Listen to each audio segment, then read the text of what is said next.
এসেছো? বাঁচা গেল। কোনটা পড়বো বলো তো? আমি কি জানি। আহা, এমন করে না ললিতা। আচ্ছা, এই যে মেয়ে দেখতে যাব, সেই মেয়েও তো আমাকে দেখবে। কোনটা পড়লে ভালো লাগবে বলো না। ও দেখার সময় আমার নেই।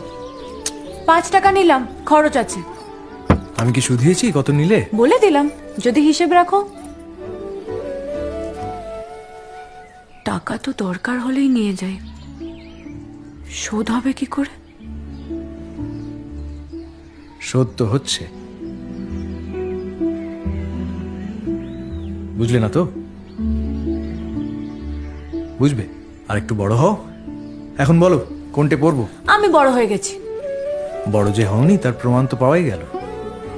বেশ বড় রকমের বড় হলে বুঝতে, সব ধার শোধ হতে নেই, আর অধিকারের জায়গায়